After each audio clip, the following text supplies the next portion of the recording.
शंकर जी के मंदिर में दीप क्यों लगाया जाता है? दिया क्यों जलाता है? किस लिए जलाता है?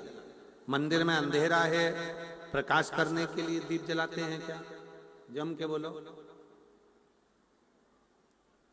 मंदिर में तुम्हारे दीपक की जरूरत है भगवान को, क्या इसलिए दीप जलाते हैं? नहीं, मंदिर में दीप जलाने का कारण केवल एक होता है। हम दीप इसलिए प्रज्वलित करते हैं कि बाबा तेरे दरवाजे से मुझे बहुत आस लगी है और आस का दीप जलाकर जा रही हूं। जैसे यहाँ प्रकाश हुआ है वैसा ही मेरी जिंदगी में प्रकाश होगा, ये मैं विश्वास नहीं करता। वैसा कि वैसे मेरे जीवन में, वैसा कि वैसे मेरी जिंदगी में प्रकाश होगा, ये मैं वो विश्वास लेकर, वो आस लेकर, वो विश्वास लेकर मैं जा रहा हूं। मेरे जीवन में भी एक अलग से एक ऊर्जा, मेरे जीवन में भी एक विश्वास सम्मुख में प्रकट होगा, ये आस लेकर मैं जा रहा हूं। भरोसा। क्यों आए हो शिव पुराण में? क्यों बैठे हो भगवान शंकर की कथा में? कई लोगों को तो, पीछे वालों को तो हम दिख भी नहीं रहे होंगे, जो बाहर के पंडालों में भरे पड़े हुए हैं, रोडों पर बैठे हुए हैं, जहां तहां जो लोग बैठे हैं उनको हम नहीं दिखे। क्यों बैठे हो? केवल एक आस का दीप जलाकर बैठे हो कि विश्वास के बल पर कि मेरा शंकर, जो तुलसी बाबा ने लिखा कि शंकर विश्वास रूपिणो, शिव जी विश्वास हैं, तो वो विश्वास को अपने भीतर जागृत कर कर बैठे हुए हो कि विश्वास में शिव मिले। शिव महापुराण की कथा कहती है, शिवालय में जाना, लोटा भरकर जल समर्पित करना, और कभी तुम्हारे जीवन में अगर तुमको लग रहा है कि मैं दुखों से पीछा छूट ही नहीं रहा, तब उस जगह पर बेलपत्री के मध्य भाग में पीला चंदन, ये जो पत्ती है और ये दो पत्ती हैं, ये बड़ी पत्ती और ये बीच की जो दो पत्ती हैं, इसके बीच में जो डंडी का भाग रहता है, जो बीच में डंडी का जो भाग है, बड़ी पत्ती और ये दो छोटी पत्ती के मध्य में जो डंडी का भाग है, उस डंडी के भाग में पीला चंदन और एक अक्षत पीला। शंकर भगवान को किसी भी प्रदोष के दिन आप अगर प्रदोष काल में समर्पित कर रहे हैं तो ये निश्चित है कि धीरे धीरे कर कर वो दुख समाप्त होगा, वो दुख कटेगा ही। और शंभो शरणे पड़ी मांगू घड़ी रे घड़ी, दुख काटो दया करी ने दर्शन आपो। शंभो शरणे पड़ी मांगू घड़ी रे घड़ी, दुख काटो दया करी ने दर्शन, ओ दया करी ने दर्शन। आप जब शिव से अपनी लगन लगाकर अपने मन की बात जब शंकर से कहते हो तो शिव क्यों ना सुने?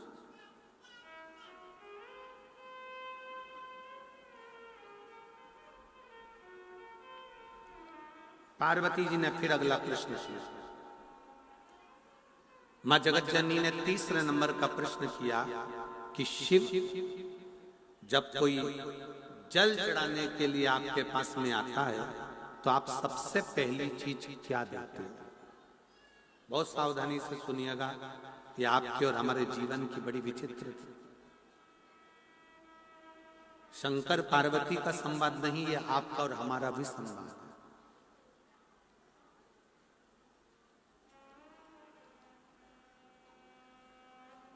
शिव के मंदिर में जल चढ़ाने वाले को, शिव महापुराण की कथा को श्रवण करने वाले को, मात पिता की सेवा करने वाले को, वृद्धजन, गुरुजन, संत जन, साधु जन, सन्यासी जन, तपस्वी जन, साधक जन, उपासक जन की सेवा करने वाले को आप क्या देते?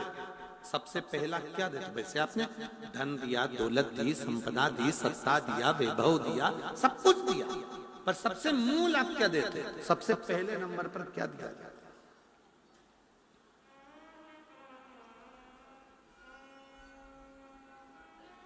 शिव जी कहते हैं, शिव महापुराण की कथा सुनने वाले को, शंकर पर जल चढ़ाने वाले को, शिव तत्व को जानने वाले को, शिव की स्तुति करने वाले को मैं सबसे पहले बुद्धि, मेरा जो पुत्र है बुद्धि का देव गणेश, मैं उसको उसके साथ उसके द्वार तक, उसके घर तक भेज देता हूं। सबसे पहले मैं बुद्धि को देता हूं, सबसे पहले मैं बुद्धि प्रदान कर देता हूं, उसके दरवाजे पर गणेश जी को भेज देता हूं, बुद्धि के देव को भेज देता हूं।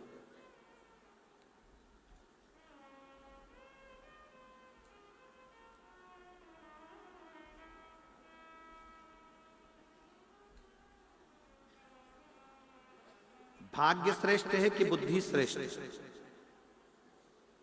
तो शंकर भगवान कहते हैं ये बुद्धि और भाग्य का भी झगड़ा बहुत हुआ, इसमें बुद्धि कुछ नहीं बोली है पर भाग्य बहुत बोला।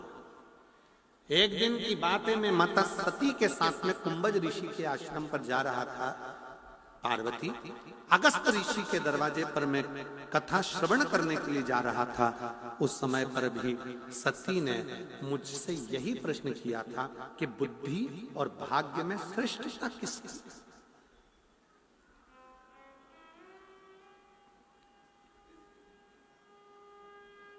इसमें श्रेष्ठ कौन है? इसमें श्रेष्ठता किसकी है? सती को मैंने जो कहा, शिव जी कह रहे, मैंने जो सती को कहा आज मैं वही पार्वती तुमसे कहता। एक बार का प्रसंग है, बुद्धि के सामने भाग्य ने अपना बखान करना प्रारंभ करा कि मैं श्रेष्ठ हूं, मैं रंक को राजा बना सकता हूं और राजा को रंक बना सकता हूं। कौन बोला? जम के बोलो जरा। भाग्य ने कहा कि मैं रंक को राजा बना दूं और राजा को रंक बना दूं, मैं भाग्य हूं। बुद्धि सुनती रही।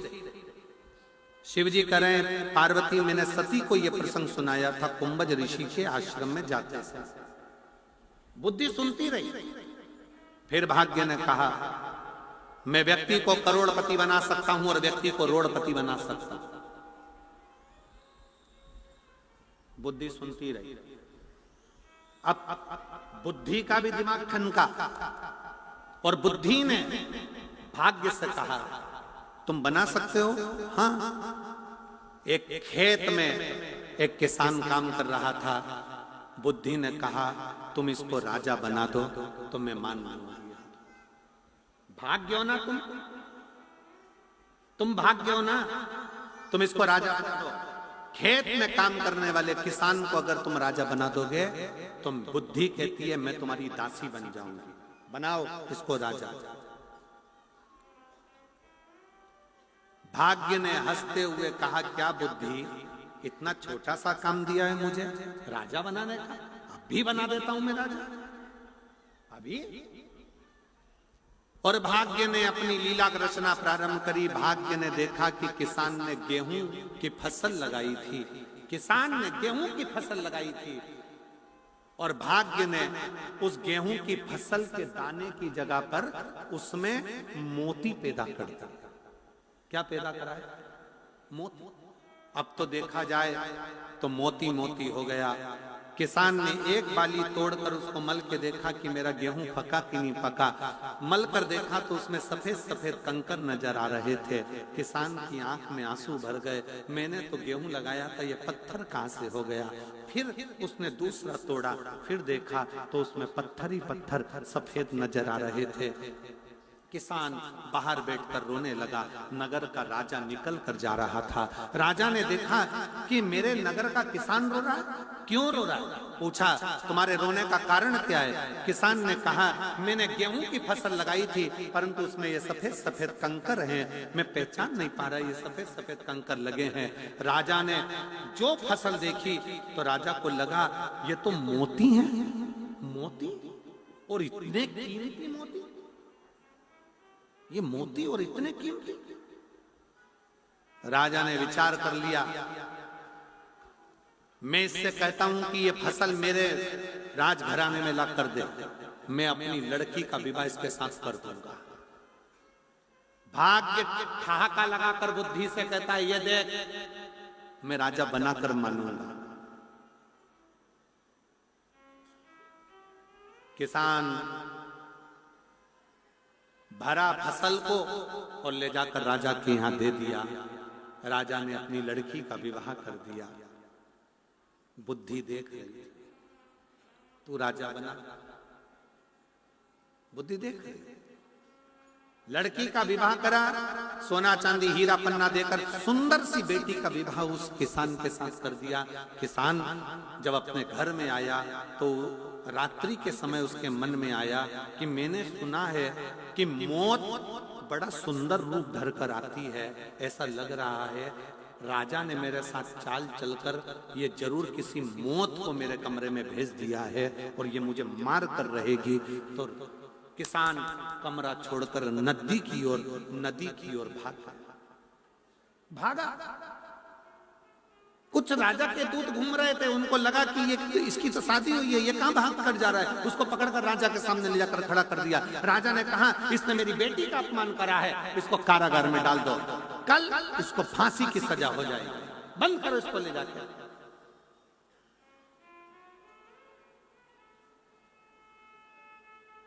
बुद्धि ने कहा,